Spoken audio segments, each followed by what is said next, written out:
కొత్త బట్టలు కొత్త వెలుగులు మీ ఇంటి పండుగ సంతోషాలకు అసలైన చిరునామా సిఎంఆర్ షాపింగ్ మాల్. అందరికీ భోగి, సంక్రాంతి, కనుమ శుభాకాంక్షలు. బెంగళూరులో టెక్కీ దారుణ హత్యకు గురైనట్లుగా తెలుస్తోంది. మహిళ రూమ్ లో అర్ధరాత్రి ఒక యువకుడు చొరబడ్డాడు.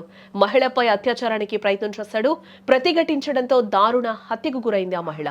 సాక్ష్యాలు లేకుండా చేసేందుకు రూమ్ కి నిప్పు పెట్టాడు ఆ దుండగుడు. షర్మిలను కొన్నాళ్లుగా వన్ సైడ్ లవ్ చేస్తున్నట్టుగా కూడా కురై తెలుస్తోంది. 34 ఏళ్లున్న ఓ మహిళ రూమ్ లోకి అర్ధరాత్రి చొరబడిన 18 ఏళ్ల యువకుడు ఆమెతో అసభ్యంగా ప్రవర్తించాడు. ఆమె ప్రతిఘటించడంతో హత్య చేసి అక్కడి నుంచి పారిపోయినట్లుగా తెలుస్తోంది. ఈ దారుణ ఘటన బెంగళూరులోని రామమూర్తి నగర్ లో వెలుగు చూసింది. మంగళూరుకు చెందిన షర్మిల గత 2 ఏళ్లుగా రామమూర్తి నగర్ లోని సుబ్రహ్మణ్య లేఅవుట్ లో అద్దెకు తీసుకున్న ప్రైవేట్ అపార్ట్మెంట్ లో నివసిస్తుంది. నగరంలోని ఒక ప్రైవేట్ కంపెనీలో టెక్నీషియన్ గా పనిచేస్తున్న ఆమె తన స్నేహితురాలు షబరీన్ తో కలిసి డబుల్ బెడ్రూమ్ ఫ్లాట్ లో ఉంటుంది. అయితే షబరీన్ గత 15 రోజులుగా పని కోసం ఢిల్లీకి వెళ్లడంతో షర్మిల ఫ్లాట్ లో ఒంటరిగా ఉంటుంది.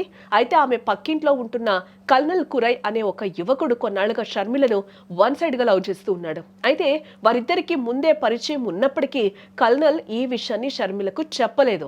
దీనికి తోడు ఆమెపై ఎప్పటి నుంచో కన్నేస్తున్న యువకుడు షర్మిల ఇంట్లో ఒంటరిగా ఉన్నట్టు తెలుసుకున్నాడు. ఈ నేపథ్యంలోనే బాల్కనీ గుండా ఆమె ఫ్లాట్ లోకి ప్రవేశించి షర్మిలతో అసభ్యంగా ప్రవర్తించేందుకు ప్రయత్నించాడు. ఆమె ప్రతిఘటించడంతో అతి కిరాతకంగా హత్య చేశాడు. అనంతరం సాక్ష్యాలు లేకుండా చేసేందుకు రూమ్ ను తగలబెట్టేశాడు. రూమ్ లోంచి దట్టమైన పొగలు రావడంతో గమనించిన స్థానికులు వెంటనే షర్మిలకు కాల్ చేయడం జరిగింది. అయితే ఆమె ఫోన్ లిఫ్ట్ చేయకపోవడంతో ఫైర్ సిబ్బందికి కాల్ చేశారు. ఇక ఘటనా స్థలానికి చేరుకున్న ఫైర్ సిబ్బంది మంటలార్పి లోపలికి వెళ్లగా అక్కడ షర్మిల చనిపోయిన స్థితిలో కనిపించింది.